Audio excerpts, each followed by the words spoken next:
Hi, my name is Chris Linden. I want to tell you a little bit about my background as it pertains to having a disability.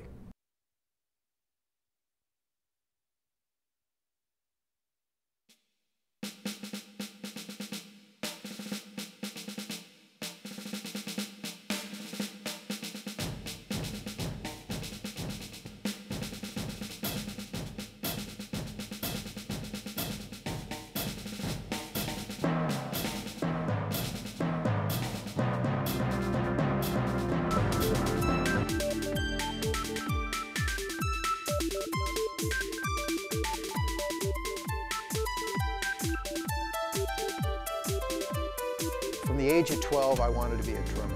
Unfortunately, I have coordination issues which stopped me from being able to play drums. I went through 11 different drum teachers before I found a gentleman by the name of Chuck Burrows, who ultimately taught me how to play drums. So my problem was being able to coordinate my right hand, my left hand, and my right foot.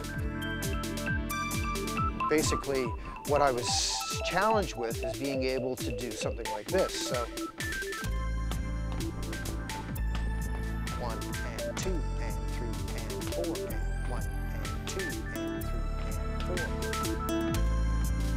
4. The first thing that I taught really was sailing, and then the second thing that I taught after that was kayaking. It was a number of years after that that I started teaching people music, and that came as a consequence of the fact that I was injured. And what happened there was I was carrying a refrigerator out of a building with a gentleman that I was working with, and he let his end go. And basically, if this is my head here, and these are my legs, this is a refrigerator, and basically what happened was that I went down a flight of stairs like this and slid across a landing and injured my back. After my injury that occurred in this building, my life almost came to a full stop. The doctor that first examined me told me that if I wasn't as strong as I was, then I would have died in the accident. The injury, I worked out 5 days a week and bench pressed. I was able to bench press a little over 250 pounds. And now, as a result of my injury, I'm lucky if I can lift 20 pounds. I can't play hockey anymore. There's a hockey rink at the back of my parents' house. From the age of 5, I used to play hockey. If there's ice, I played hockey. I can't do that anymore. After my injury, I was no longer able to work on boats. As my savings were depleted, I started looking for a job that was not physically demanding. Finally, I was able to find a job working as a drum teacher. It wasn't long after I started teaching drums that I started having students that also had learning difficulties. I'm not the sort of teacher that can edit what I teach.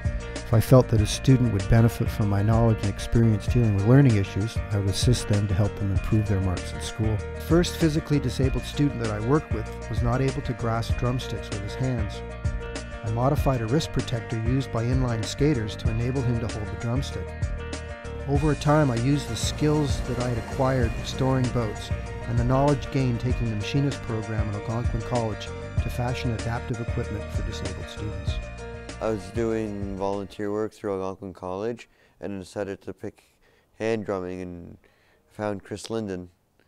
And I started working with him. He wanted to do work with disabled children, so I showed him the laser harp, laser guitar, and various other instruments that could possibly work. So from the start, I was financing all of the development that we were doing out of my own pocket. But one of the lasers, or one of the parts that we needed, was very, very expensive. I wanted to find a local supplier. So we came to Algonquin College and we spoke with Robert Weeks, the head of the photonics department, to find out where he got his equipment. Well, it was a little accidental. I think you and I had some preliminary discussions, but I'd worked on an optical pickup for guitar, and that seemed to be an early step in developing something like a laser harp. And I think it just came naturally out of discussions that you and I had in an ad hoc meeting, essentially. And it's just developed from there. It's essentially a high-powered laser down at the bottom. We have it shining off a mirror and then up through a diffraction grating, which essentially takes the single beam and splits it into 6 or 7 lower power beams. And then we have those beams going up to photoresistors, and essentially the photoresistors detect when there's light hitting them. And then we are able to take the voltage drop across those and send that to our controller board, which is an Arduino. And then the Arduino interprets that and sends a MIDI signal to the computer, which we interpret with Ableton Live or any other program like that, and basically turn that into a musical note.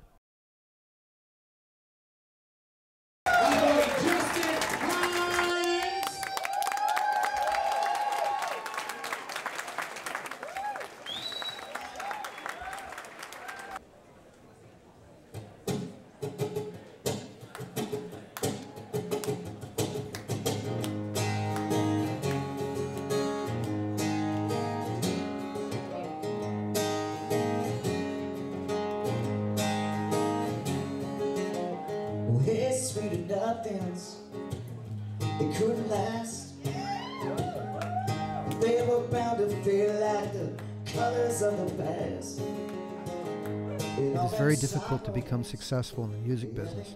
The degree of difficulty is increased logarithmically when you have a severe disability. So when I found out that Justin Hines was coming to visit Algonquin College, I contacted Karen Coffey, who was organizing the event, and I requested that she ask Justin to come to the photonics lab to see the laser harp in operation.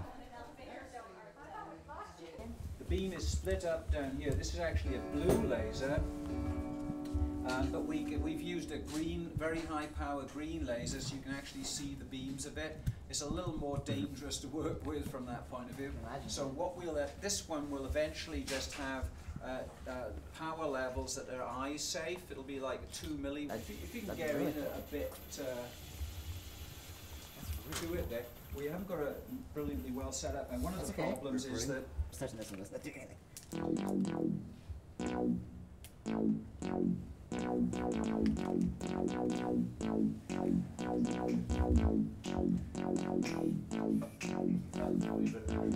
that's right. Yeah, we haven't had anything this good.